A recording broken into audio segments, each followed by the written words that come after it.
बड़ी जानकारी अपने दर्शकों तक पहुंचाते हैं। इस वक्त की बड़ी खबर हम आपको बता दें, इस वक्त की बड़ी खबर पाकिस्तान के लिए आज कयामत की रात है। ये बड़ी जानकारी, जल थल और नभ से भारत ने यह दरअसल काउंटर अटैक किया है। हम आपको बता दें इस वक्त की बड़ी जानकारी, पाकिस्तान के 4 शहरों पर भारत का ताबड़तोड़ हमला लगातार जारी। हालांकि ये 5 शहर है, लेकिन उसके साथ साथ हम आपको बता दें कि अभी फिलहाल औपचारिक तौर पर बहुत ज्यादा जानकारी निकलकर सामने नहीं आई, लेकिन हाँ, इंडियन आर्मी की ओर से स्पष्ट कर दिया गया है कि पाकिस्तान के लिए ये जो रात है वो कयामत की है। भारत के हमले के बाद पूरे पाकिस्तान में दहशत, पूरे पाकिस्तान में लॉकडाउन जैसे हालात, यानी कि पाकिस्तान की स्थिति अब दरअसल खत्म होती नजर आती है। आईएनएस विक्रांत से पाकिस्तान पर सीधा हमला किया गया, यानी कि नेवी की अगर जिक्र किया जाए तो उनकी ओर से सीधा हमला किया गया है। भारत ने अरब सागर में मोर्चा खोल दिया है। अभी जो जानकारी सामने आ रही थी कि भारत ने की ओर से भी दरअसल मोर्चा खोल दिया गया। इंडियन नेवी भी समंदर में हमले को तैयार है, यानी कि चौतरफा पाकिस्तान घिर चुका है। आईएनएस विक्रांत से पाकिस्तान पर हमला किया गया।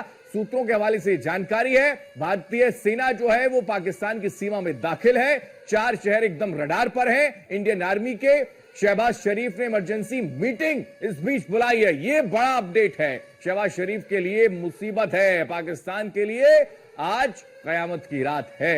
एक बार फिर से रुख कर लेता हूं विजय जी का। विजय जी, साफ तौर पर एक इमरजेंसी मीटिंग शहबाज को बुलानी पड़ गई, पाकिस्तान के पीएम को बुलानी पड़ गई है। यह साफ तौर पर संकेत है कि पाकिस्तान की स्थिति अब डामाडोल, और भारतीय सेना ने वो कर दिखाया जिसका जिक्र लगातार हो रहा था।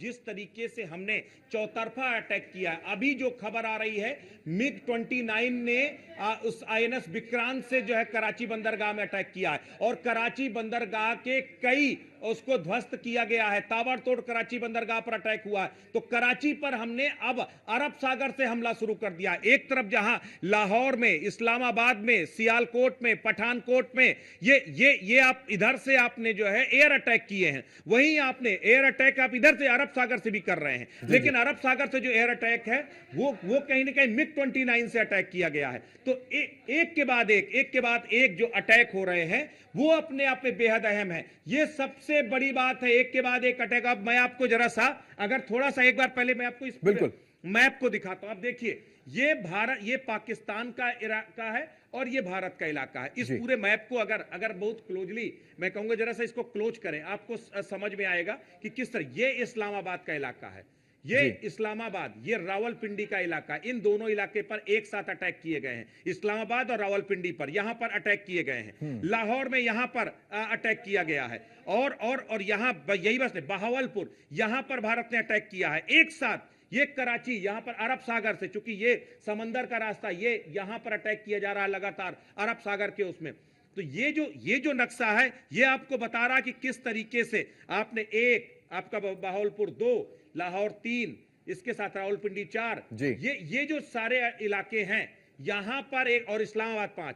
तो इस्लामाबाद को सबसे सेफेस्ट मानते हैं कि इस्लामाबाद सबसे सेफ रहेगा, लेकिन ये जो सेफ जोन है ना, इसको भी पूरी तरीके से न्यूट्रलाइज किया जाने की कोशिश की जा रही है। बिल्कुल, मैं लौट रहा हूं। इस बीच प्रतिकात्मक तस्वीरें भी आप दरअसल देख सकते हैं, क्योंकि लगातार एआई जनरेटेड जो तस्वीरें हैं वो भी सामने आ रही हैं, और ये एक तस्वीर भी है जहां पर जो लगातार हमले पाकिस्तान करने का प्रयास कर रहा था, जो मिसाइलें फेंक रहा था, ड्रोन हमले करने का प्रयास कर रहा था, उनको हवा में ही नस्तनाबूद कर दिया भारत की ओर से। और लगातार वही तस्वीरें जो है वो इस वक्त टीवी स्क्रीन के सामने, भारतीय सेना की ओर से अपने शौर्य से, अपने पराक्रम से लगातार पाकिस्तान को मुंह की खानी पड़ रही है, लगातार उस पर अटैक हो रहे हैं। लेकिन हैरानी है, हालांकि वो अलग बात है कि पाकिस्तान में इस वक्त इमरजेंसी मीटिंग बुलाई शहबाज की ओर से, जानकारी जो निकलकर सामने आ रही थी, लेकिन तैयारियां पाकिस्तान की कुछ है नहीं। वो अलग बात है कि वो गीदड़ भपकियां लगातार देता रहे, न्यूक्लियर बम का लगातार वो जिक्र करता रहे,